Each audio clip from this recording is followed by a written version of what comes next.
Well, hello, my friends. I'm here with Laura Stastny. She is the executive director, Nebraska Wildlife Rehab. Honestly, one of my truly favorite nonprofits, just near and dear to my heart. Laura, thank you for joining me today. Oh, it's so great to be back with you, Andy. Okay, so lots going on. Here we are, kind of getting into September. We had, there's always so much that you guys are doing at any time during the year, and it changes throughout the year. But I want to just kind of start and touch on, we had that big storm blow through on July 31st, which knocked over hundreds and hundreds of trees. And um, so I'm going to let you kind of take it from there because what do you need? And let's just talk about the storm first, and then we'll talk Sure. about, the fall and whatnot. So, Yeah. So weather events are one of the major natural causes for wildlife to come in for us. And yeah. depending on when they hit, sometimes they make a major impact and sometimes it's kind of minor. That storm that came through on July 31st did affect birds, which are people expect to be in the trees. But the major effect was on fox squirrels, so tree squirrels. Okay. So our eastern fox squirrels have 2 litters a year, and they were right in the middle of their second litter being in the nest. And so in the 48 hours after that storm, we took in 400 animals Wow. when normally we would have taken in about 50. Oh my And goodness. Yeah. yeah, and about 75% of those were baby fox squirrels. So they were tree squirrels that still had their eyes closed. Their trees were destroyed and the areas around there were destroyed. So people in the public were able to reunite some of them with their mothers, but a lot of them were injured from branches coming down and things like that. So we did get about 300 squirrels in that 48 hours after the storm, which is an unprecedented number. Yeah. Not happened in the 25-year history of our organization. Yeah. So let's talk about that a little bit further. I mean, what do you do? I mean, what do you do with that? With all these? Wow.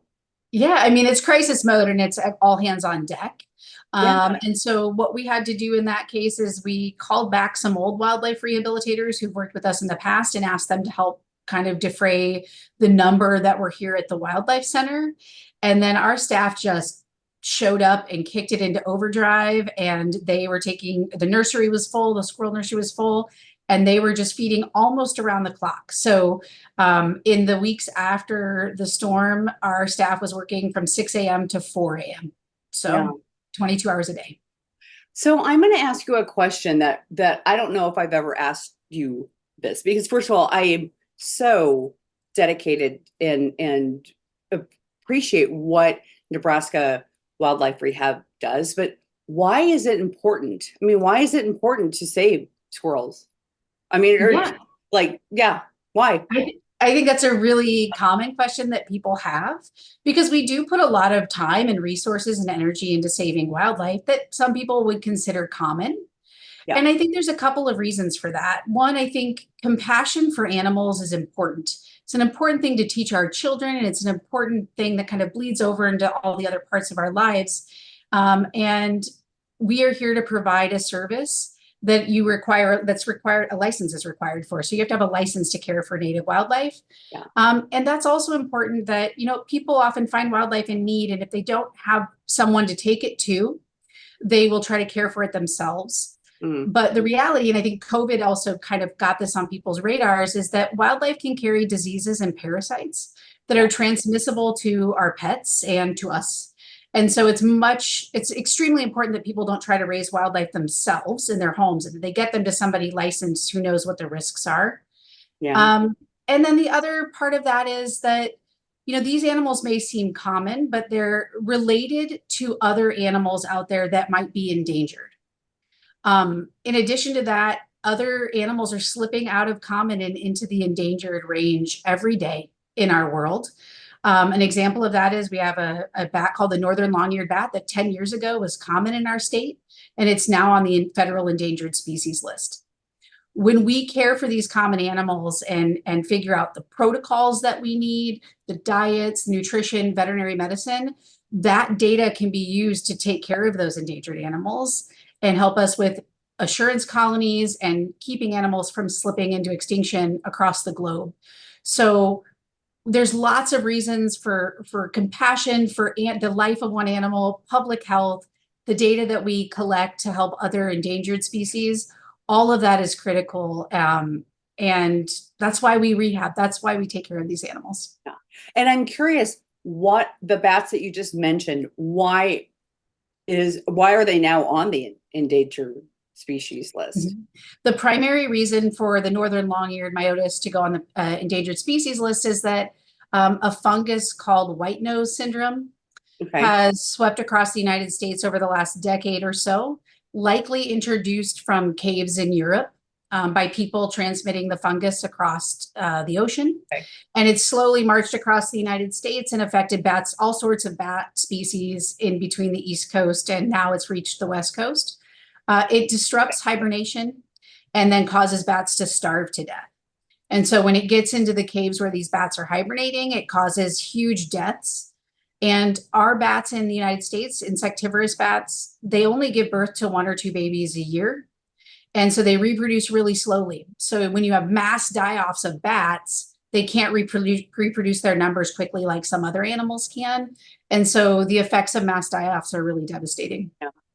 Which is also, I mean, just traveling from one country to another, which I think, I don't know, I think some people just don't realize, like when they're asking you those questions, are you transporting this with you? Are you taking this with you? I mean, you really need to understand that it's just not them, whatever countries are being weird or whatnot. I mean, for lack of a better word, I mean, there are things that then can come into a different population, a different vegetation, and then it creates havoc.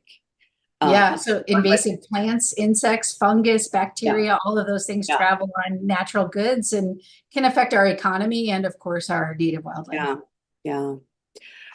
Well, back to again, the storm that happened. I mean, on July 31st, I was actually just watching a video that I took outside of my home on that day, and just really, it was like there was no wind, and then there was like massive wind, and then I'm like, I need to go inside.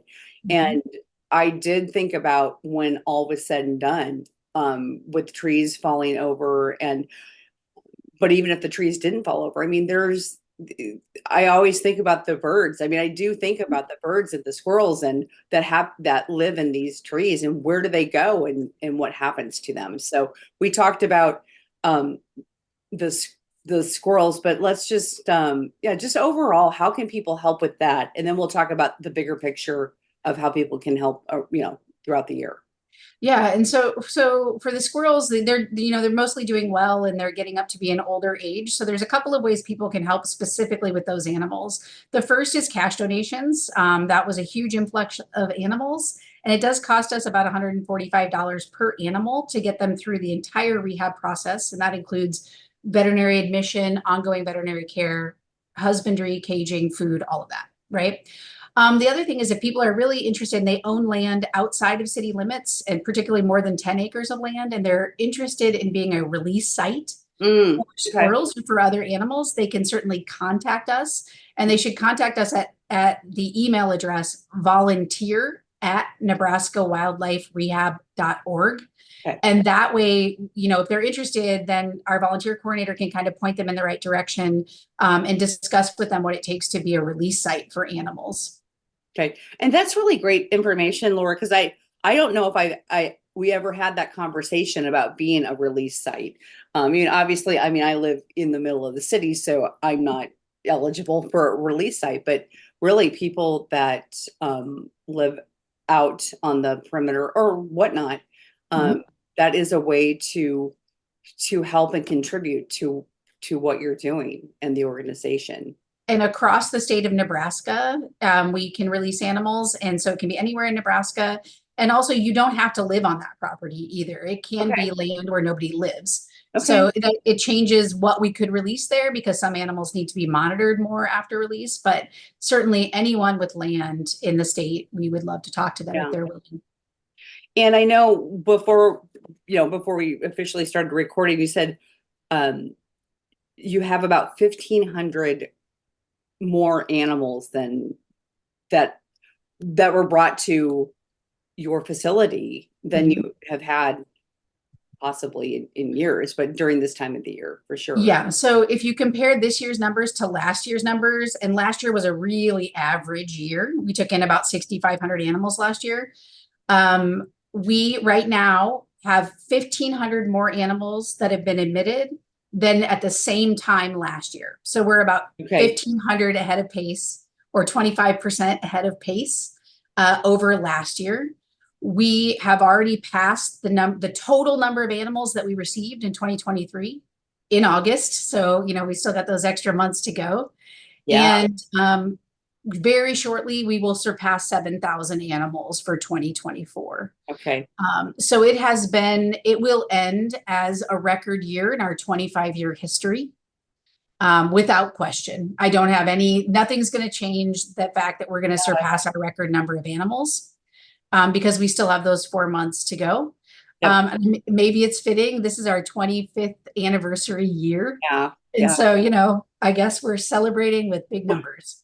Well, I mean, first of all, congratulations on the Thank 25th you. anniversary. I'm going to just mention a number and then I do want to talk about that. So 1,500 more animals than you typically have, $145 per animal, basically to get them from the time they enter your organization, your facility to when they're released or whatnot.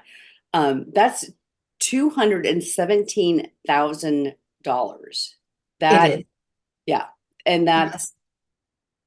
And crazy. so, the community is so wonderful to us. They Yeah. support everything we do, Yeah. but it did. So that number of animals, that excess animal number for 2024 has put us over $200,000 over our rehab budget for the year. Yeah. So it is a huge expenditure that we are needing to find donors and find funding for. Not expected, but I guess one of the great things about wildlife rehab is it's unpredictable, and Yeah. it's been a very unpredictable year. Yeah. So let's just talk briefly. Okay, 25 years. I know you guys are celebrating that anniversary. How did this all begin? I mean, who cared enough to say we need this? Hmm. Yeah, it wasn't me. People often think that it was me, but in 1999, a group of really amazing human beings came together and formed Nebraska Wildlife Rehab. At that time, they were receiving about 1,500 animals a year, and it was all home-based, all volunteer care. I started in January of 2001, so about a year and a half or so after the inception of the organization when I moved back to Omaha. And I've been with them since. Yeah. We got our first wildlife center in 2010, December of 2010, and that was in Louisville. And we kept that wildlife center until we purchased our M Street property and renovated it. And we've been so fortunate to have the support of our community. We now have the best equipped wildlife hospital in the country. Yeah. And our veterinary staff provides just amazing care for our animals, including fracture repair, endoscopy. We have a CAT scan. We have such amazing equipment that we can use to help animals. But not only that, to also train professionals in veterinary medicine, especially in exotics and wildlife. And so we're really honored to be in the position that we are today. 25 years seems like a long time, but it kind of has gone by in a blink of an eye. Yeah, absolutely. And I know I was at just a gathering a month or two ago and really got to you did a presentation and somebody else in the organization did and really got a better understanding of what happens when people bring animals to you. And also, like you said, I just feel like it's so special that we are setting, we meaning you, are really creating something that can help organizations around the country. I mean, really high level thinking that's here in Omaha. Yeah, and we really hope to, and we have great collaborators in Yeah. this community too. We are often in discussions with the Omaha Zoo, with the Lincoln Children's Zoo, particularly with their veterinary staffs, talking about collaborative research and things that we can do to help each other. Yeah. But we're doing in-house research right now to learn more about native wildlife, especially on the veterinary side, and to share that information with zoos and species holding facilities. And then we also are participate in One Health for public health and Mhm. are helping lots of partners around the country doing their research on tick-borne illnesses, on COVID, on West Nile virus, on rabies. So we work kind of across the country that way. And then we are ensuring that we're networked so that we can share the data that we collect. Yeah. That's just, first of all, amazing and awesome. And I just encourage everyone to go to your website and look at all the different things that you're doing. As we're here, and we're going to wrap up here like in a minute or two. You know, we had the storm, still, doing, recovering from the storm. But as we get into, here we are almost, I mean, September. What do people need to be looking out for in regards to wildlife? And what, yeah, kind of, I know you have like these ebbs and flows throughout the year because everything changes depending on the season Yes. with you guys. So, yeah. So baby season's winding down, but cottontail rabbits are still having babies and will throughout September. So that's definitely babies to look out for. There are still young squirrels out there. They're kind of starting to venture from the nest. So there will be some squirrel things going on. Our bigger animals like, raccoons and foxes and coyotes, those guys should be mostly done with youngsters. But we just got like an 8-week-old bobcat last week. Really? Okay. She's Wow. adorable, but yeah, so we got her from Yeah. Central Nebraska. Yeah. So there's still a little bit of that straggler stuff. There's still some young birds out there. But what happens as we move into the fall is then we end up into migratory bird season, and Nebraska's on the central flyway. So when people are looking out for wildlife they can help, there will be a lot of injured birds during migration. In addition to that, there's a couple of things that people can do to help wildlife. One, to prevent window strikes, which are a huge problem that can kill birds during migration and other times of year, is to make sure that their windows are covered, or they can get window decals or window dye that they can use that's temporary, but it helps the birds see the windows so they don't fly into them. Also, keeping their lights off at night, especially out in the country. I mean, it also would be downtown Omaha, but that's a little bit harder. But out in the country, if you can turn all your lights off at night, it helps prevent birds from getting confused during migration and coming down when they should be flying. A lot of birds migrate at night. Really? I did not know that. Okay. And so those things can help migratory wildlife. And then for Nebraska Wildlife Rehab, the busiest thing that happens the thing that makes our winters busy is that we are a very large bat rehabilitation facility, getting between 500 and 600 bats every year. And those we start keeping for artificial hibernation usually in about late October. So when we're lucky, we kind of slow down between mid-September and late October. And then we start to get busier again as our bats come in. Yeah. And then baby season starts again at the end of February. Okay. Wow. I mean, it truly is. I mean, there's something different, I think, almost every month that you're thinking about, but looking at in quarters and also the seasons changing. So, wow. Any events coming up that people can attend? And I know, so I'll let you just speak to that for a minute and then direct people to your website. We've got a couple. So for us, we're talking on Wednesday. Tomorrow night on August 29th, which is a Thursday, we are launching a wildlife wheat beer. So it's our first beer collaboration, and we're doing this one with Pint 9 Brewing Company in La Vista. And they have been, Leah and Jimmy have been amazing partners. And so we're going to do a bunch of stuff with them this year. But the first thing that we're doing is we're launching a beer. And that beer, so we have a launch party. The beer is on draft. It's called Wildlife Wheat. And we do get a portion of every beer sold. But it's also been canned in these really cool cans with art designed by Michaela, one of our employees. But the art is by Grace Gard, who is a local artist. And so those cans will also be sold in 4-packs. So if you can't be at the event, you can go to Pint 9 when they're open and buy a 4-pack while supplies last of Wildlife Wheat. And I think we have 600 4-packs that are going to be available for sale when they're gone. That's awesome. That's awesome. Yep. And so then also with Pint 9 in November, we will have a trivia night out there.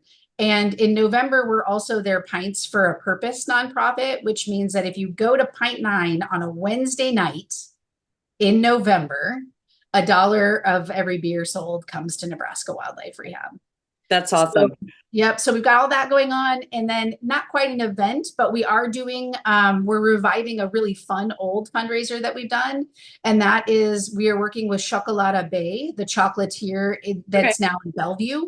And we're going to be selling wildlife chocolates. And so that will start around the middle of October and go through about December 1st, at a time when it's cool enough to ship chocolate so people from all over the country can buy them. And it's also at holiday time, so people can buy them for a gift. They're exquisite. They're an amazing company, and Chocolata Bay makes these beautiful. Oh my gosh! Yeah. Wonderful, wonderful chocolate. So I know. So we're talking about tomorrow night being the 29th, which I know our interview it'll air in the first week of September. So I just telling everybody that go buy a 4-pack of beer, and the chocolates will be on sale come November. Mid-October. Yep. Okay, mid-October. And then let's just, before we end, other ways, I know financially it's so important. Other ways people can contribute. What do you need? So at this time of year, the way that people can help, of course, is financial donations, sharing, like signing up to follow us on Facebook or Instagram, or sign up for our email list. If you share those things, more people know about us, and that is always a good thing for us. It is also the end of gardening season. And if people have leftover produce in their gardens, we can't take all of it, but there is a lot of it that we can take and feed to the animals. So if people have excess pumpkins, zucchini, apples on their trees, although we're getting a lot of apples right now, as well as like acorns and walnuts, if people are pulling them out of their yard, those are things that we can keep and feed to our animals. So kind of think about that. If they call us, we have a whole list at the front desk that we can talk people through. It's also on our website. Right now we are good with towels. We have enough towels and things like that now, but thinking into the future, we normally take towels and newspaper, paper towels, things like that. People like to buy dog and cat food for us. We take all of those goods as well.